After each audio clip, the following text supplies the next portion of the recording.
Hello दोस्तों, स्वागत है आपका हमारे चैनल पर। आशा है आप सभी ठीक होंगे।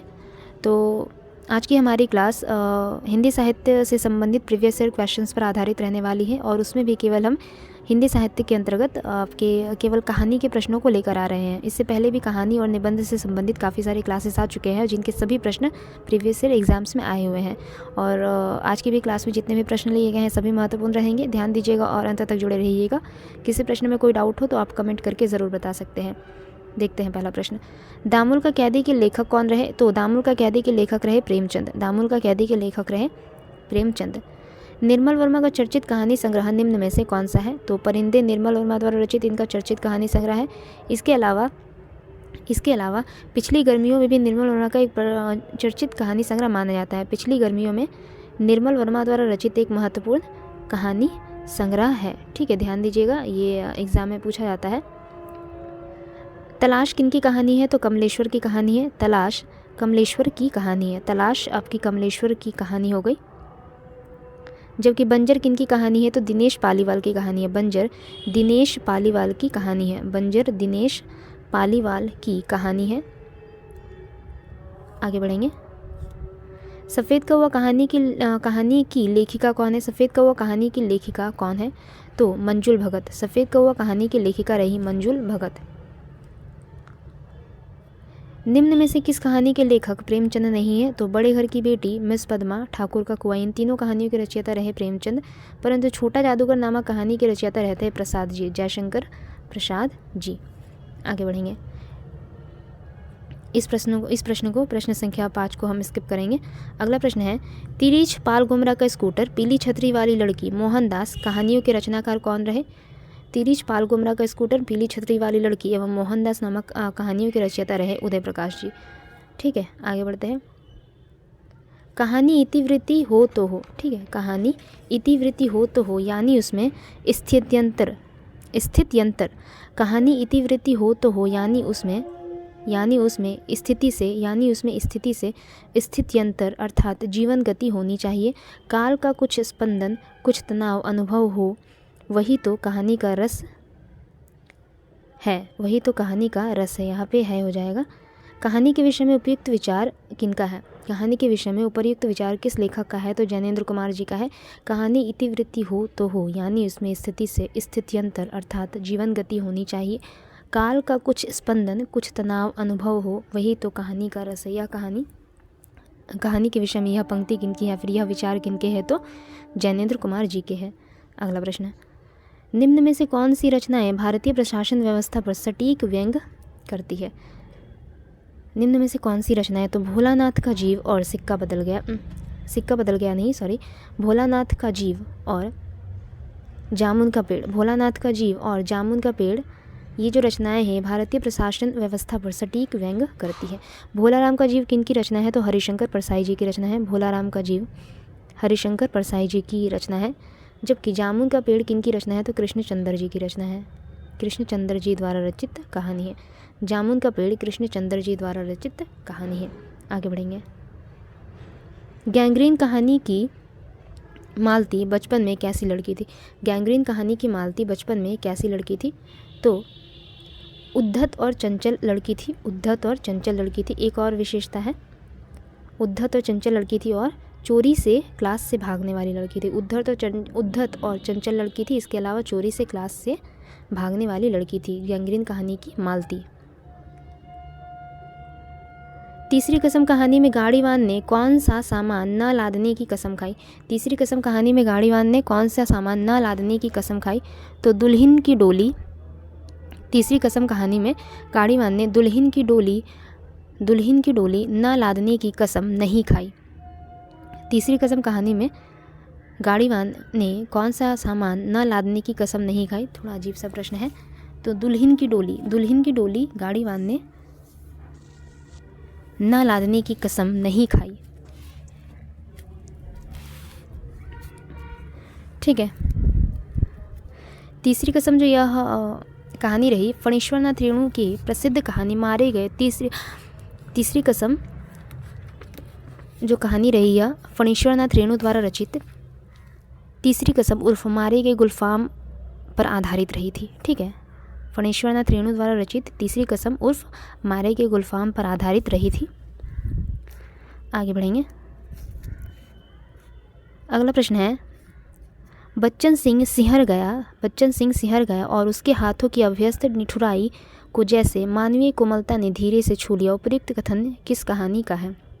बच्चन सिंह सिहर सा गया और उसके हाथों की अभ्यस्त निठुराई को जैसे किसी मानवीय कोमलता ने धीरे से छू लिया। उपयुक्त कथन किस कहानी का है? तो राजा निर्बंसिया कहानी का है। यह कथन राजा निर्बंसिया कहानी का है जो कि कमलेश्वर द्वारा रचित है। राजा निर्बंसिया कहानी किसके द्वारा रचित है? तो कमलेश्वर द्वारा रचित है। अमृतसर आ गया किनकी कहानी है? अमृतसर आ गया किनकी कहानी है? तो भीष्म साहनी जी की कहानी है। अमृतसर आ गया भीष्म साहनी जी की कहानी है। सिक्का बदल गया किनकी कहानी है? तो सिक्का बदल गया कृष्णा सोबती जी की कहानी है। सिक्का बदल गया कृष्णा सोबती जी की कहानी है। उसने कहा था गुलेरी जी की कहानी है। पूरा नाम इनका क्या रहा? तो चंद्रेंद्र शर्मा गुलेरी जी की कहानी है, उसने कहा था। आगे बढ़ेंगे। तपेदिक की मरीज मन्नो की कथा किस कहानी में चित्रित है? तपेदिक की मरीज मन्नो की कथा किस कहानी में चित्रित है? तो कृष्णा सोबती की कहानी बादलों के घेरे में। कृष्णा सोबती की कहानी बादलों के घेरे में। अगला प्रश्न,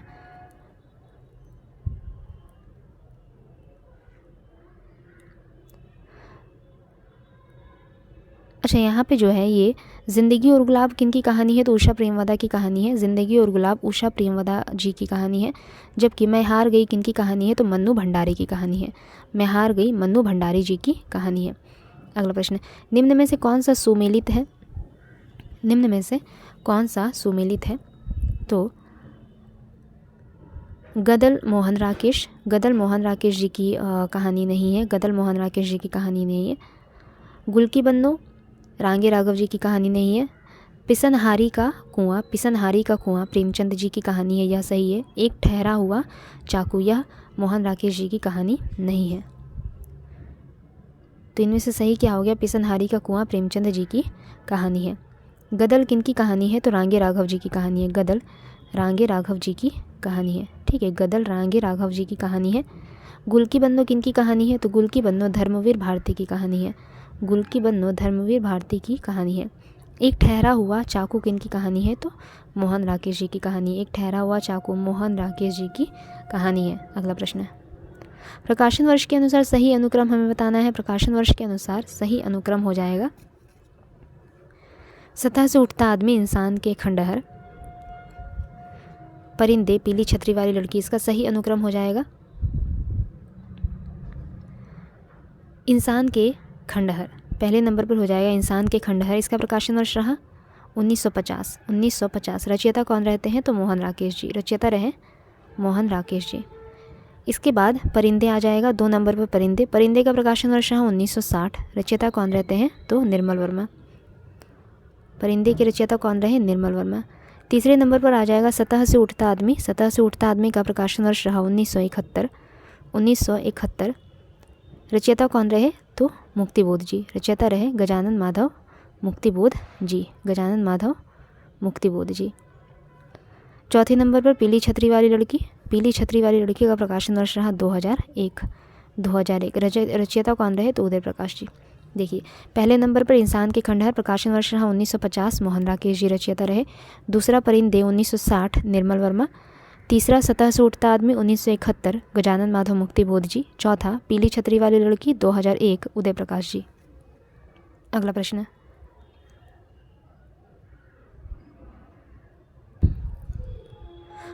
है प्रेमचंद की किन कहानियों में देसी रियासतों के राजाओं का चरित्र और वहां चलने वाली राजनीतिक गतिविधियों का चित्रण मिलता है?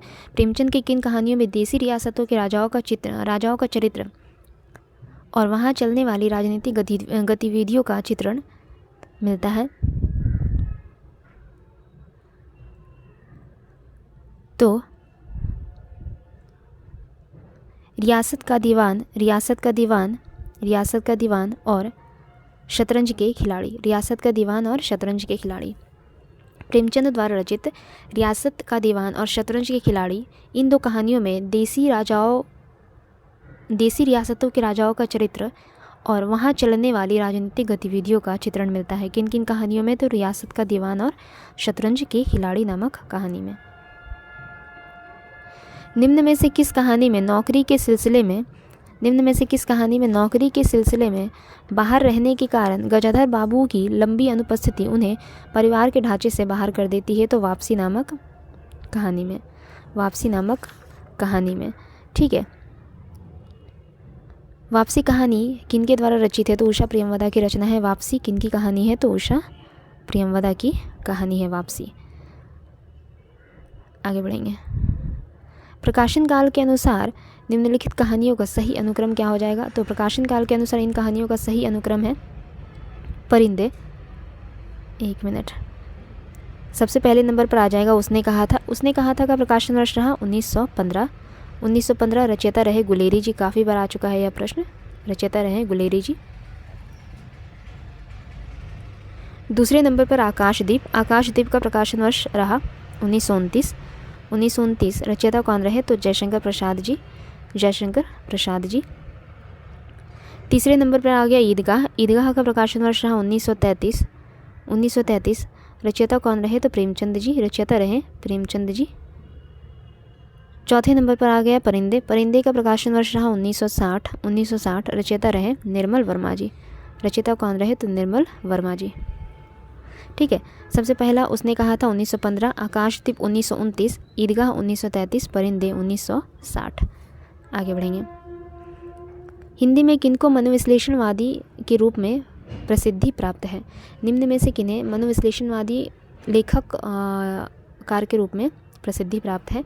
तो जैनेंद्र इलाचंद्र जोशी और अज्ञे को मनोविश्लेषणवादी लेखक त्रय के रूप में प्रसिद्धि प्राप्त है। आगे, आकाशदीप के मुख्य पात्र कौन रहे? आकाशदीप कहानी जयशंकर प्रसाद जी द्वारा रचित है। इसके मुख्य पात्र कौन रहे? तो चंपा और बुद्धगुप्त। निम्न में से कौन सा सुमेलित है?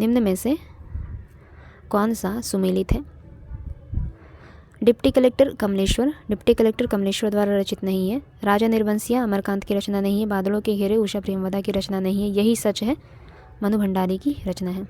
ठीक है, यही सच है मनु भंडारी की रचना है। डिप्टी कलेक्टर किन की रचना है? तो अमरकांत की रचना है। डिप्टी कलेक्टर अमरकांत की रचना है। राजा निर्बंसिया किन की रचना है? कमलेश्वर की रचना है राजा निर्बंसिया। बादलों के घेरे किन की रचना है? तो कृष्णा सोबती की रचना है। बादलों के घेरे कृष्णा सोबती की रचना है। अगला प्रश्न, निम्न में से कौन सा सुमेलित नहीं है? इनमें से कौन सा सुमेलित नहीं है? बंद गली का आखिरी मकान धर्मवीर भारती, यह सही है। खोई हुई थाती रविंद्र कालिया, यह यहाँ पे गलत हो जाएगा। तो यहाँ पे सही कौन सा नहीं है? तो आपका सही नहीं है जो खोई हुई थाती रविंद्र कालिया द्वारा रचित नहीं है। खोई हुई थाती के रचयिता रहे गंगा प्रसाद विमल जी। खोई हुई थाती के रचयिता कौन रहे? तो गंगा प्रसाद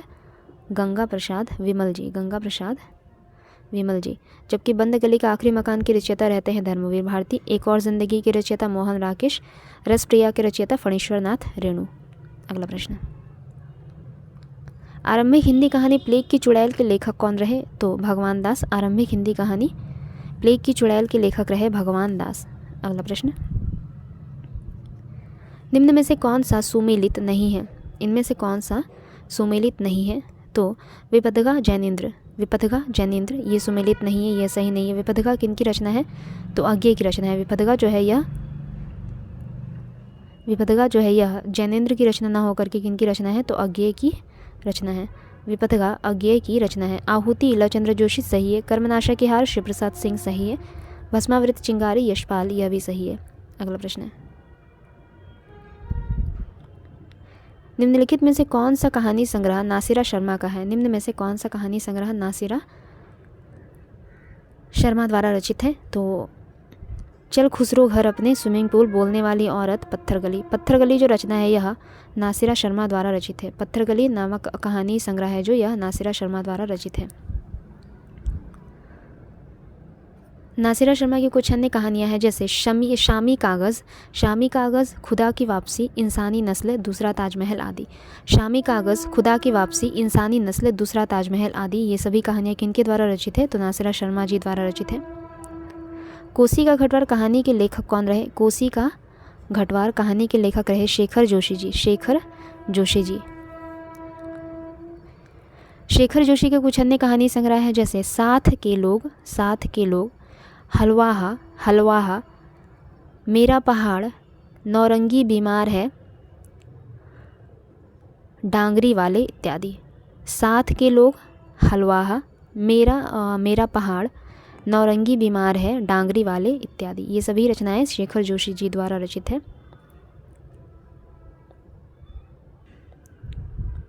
अगला प्रश्न है, निम्न में से कौन सा सुमेलित नहीं है? इनमें से कौन सा सुमेलित नहीं है? तो भस्मावृत चिंगारी यशपाल द्वारा रचित है। एक अदद औरत ममता कालिया द्वारा रचित है। बंद गली का आखिरी मकान शेखर जोशी द्वारा रचित नहीं है। कर्मनाशक की हार शिव प्रसाद सिंह जी द्वारा रचित है। बंद गली का आखिरी मकान किन की रचना है? तो धर्मवीर भारती जी की रचना है। बंद गली का आखिरी मकान धर्मवीर भारती जी की रचना है। ठीक है, आगे बढ़ेंगे। कहानी का तत्व निम्न में से कौन सा नहीं है? रंगमंच, देशकाल, कथावस्तु, चरित्र। तो रंगमंच जो है यह कहानी का तत्व नहीं है। कहानी के 6 तत्व माने गए हैं। कौन कौन से? कथावस्तु, पात्र और चरित्र चित्रण, वातावरण, संवाद या कथोपकथन, भाषा शैली, उद्देश्य। ठीक है, कथावस्तु, पात्र या चरित्र चित्रण, देशकाल या वातावरण, ये 3 हो गए यहाँ पे। कथावस्तु, पात्र या चरित्र चित्रण, देशकाल या वातावरण। इसके अलावा संवाद या कथोपकथन,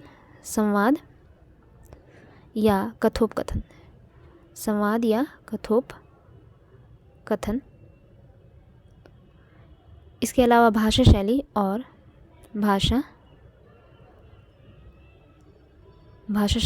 और क्या है? एक उद्देश्य। ये 6 हो गए। ठीक है, ये 6 तत्व हो गए। देशकाल एवं वातावरण, कथावस्तु, पात्र एवं चरित्र चित्रण, संवाद या कथोपकथन, भाषा शैली एवं उद्देश्य। अगला, निम्न में से किसका संबंध कहानी से नहीं है? गंगा प्रसाद विमल, निर्मल वर्मा, रविंद्र कालिया, दूधनाथ सिंह। तो कहानी का संबंध निर्मल वर्मा से नहीं है। ठीक है, कहानी का संबंध निर्मल वर्मा से नहीं है। कहानी के प्रवर्तक रहे गंगा प्रसाद विमल जी। इसके अलावा रविंद्र कालिया और दूधनाथ सिंह भी कहानी से संबंधित, कहानी आंदोलन से संबंधित रहे। कहानी आंदोलन की शुरुआत कब हुई? तो सन 1960 ईस्वी में। कहानी आंदोलन की शुरुआत हुई सन 1960 ईस्वी में। कानों में कंगना कहानी के लेखक कौन रहे? कानों में कंगना कहानी के लेखक रहे राधिका रमन प्रसाद सिंह। यह कहानी सन 1913 की है। आगे बढ़ेंगे। प्रेमचंद युगीन कहानियों की विशेषता निम्न में से कौन सी नहीं है? चरित्र प्रधानता, कथानक प्रधानता, वातावरण प्रधानता, घटना प्रधानता। ये प्रेमचंद युगीन कहानियों की विशेषता नहीं है। ठीक है, जबकि बाकी सभी प्रेमचंद युगीन कहानियों की ही विशेषता है, चरित्र प्रधानता, कथानक प्रधानता और वातावरण प्रधानता। निम्न में से दलित जीवन पर आधारित कहानी कौन सी है? दलित जीवन पर आधारित कहानी निम्न में से कौन सी है? तो ठाकुर का कुआं, ये दलित जीवन पर आधारित कहानी है। रचयिता कौन रहते हैं? तो मुंशी प्रेमचंद जी ही रहते हैं, जो कि दलित जीवन पर आधारित है यह कहानी ठाकुर का कुआं। इसमें दलित जीवन की त्रासदी को अभिव्यक्त किया गया है। जब लड़कों की तरह लड़कियों की शिक्षा और जीविका की सुविधाएं निकल आएंगी तो दहेज प्रथा भी विदा हो जाएगी। उसके पहले संभव नहीं। यह कथन किस कहानी से उद्धृत है? तो यह कथन गिला नामक कहानी से उद्धृत है। ठीक है, यह कथन मुंशी प्रेमचंद जी द्वारा रचित गिला कहानी से उद्धृत है। बाकी जो कहानियाँ हैं ये भी आपकी प्रेमचंद द्वारा ही रचित है। नशा, घर जमाई, बड़े भाई साहब इत्यादि। अगला प्रश्न है, विचित्र जीवन था इनका, घर में 2-4 बर्तनों के सिवाय कोई संपत्ति नहीं, फटी चीथड़ों से अपनी नग्नता को ढके जाते थे, संसार की चिंताओं से मुक्त, कर्ज से लदे। यह कथन किस कहानी से उद्धृत है? विचित्र जीवन था इनका, घर में 2-4 बर्तनों के सिवाय कोई संपत्ति नहीं, फटे चीथड़ों से अपनी नग्नता को ढके जाते थे, संसार की चिंताओं से मुक्त, कर्ज से लदे। यह कथन किस कहानी से उद्धृत है? तो यह कथन कफन नामक कहानी से उद्धृत है, जो कि चौथा ऑप्शन है। यहाँ पे चौथा विकल्प में कफन लिखा गया है, कफन नामक कहानी से उद्धृत है। कफन किनकी कहानी है? तो मुंशी प्रेमचंद जी की। कहानी के निम्न तत्वों में सर्वाधिक महत्वपूर्ण और आवश्यक तत्व कौन सा है? उद्देश्य, कथावस्तु, पात्र या फिर देशकाल। तो कथावस्तु है सर्वाधिक महत्वपूर्ण तत्व है। कहानी के 6 तत्वों में से सबसे महत्वपूर्ण तत्व कौन सा है? तो कथावस्तु को ही माना जाता है। परिंदे कहानी से नई कहानी की शुरुआत मानने वाले समीक्षक कौन है? परिंदे कहानी से नई कहानी की शुरुआत मानने वाले समीक्षक रहे नामवर सिंह। परिंदे कहानी से नई कहानी की शुरुआत मानने वाले समीक्षक कौन रहे? तो नामवर सिंह। नई कहानी नाम का दुष्यंत कुमार ने सर्वप्रथम प्रयोग किया था। नई कहानी नाम का सर्वप्रथम प्रयोग किसने किया था? तो दुष्यंत कुमार ने। ठीक है, दुष्यंत कुमार ने सर्वप्रथम नई कहानी नाम का प्रयोग किया था। नई कहानी आंदोलन के प्रवर्तक राजेंद्र यादव, मोहन राकेश एवं कमलेश्वर माने जाते हैं। नई कहानी आंदोलन के प्रवर्तक कौन माने जाते हैं? तो राजेंद्र यादव, मोहन राकेश, इसके अलावा कमलेश्वर। नई कहानी आंदोलन की शुरुआत कब हुई? तो सन 1956 ईस्वी में। परिंदे कहानी से नई कहानी की शुरुआत मानने वाले समीक्षक कौन रहे? तो नामवर सिंह। परिंदे कहानी के रचयिता कौन रहे थे? तो निर्मल वर्मा जी। तो आज का यह हमारा अंतिम प्रश्न रहा। अगले क्लास में जल्दी मिलेंगे। तब तक के लिए अगर आप लोगों को हमारी क्लास अच्छी लगे तो लाइक, शेयर और सब्सक्राइब ज़रूर कर सकते हैं। और किसी प्रकार का कोई सजेशंस देना हो तो वो भी आप ज़रूर दीजिए। ठीक है, चलते हैं फिर। धन्यवाद।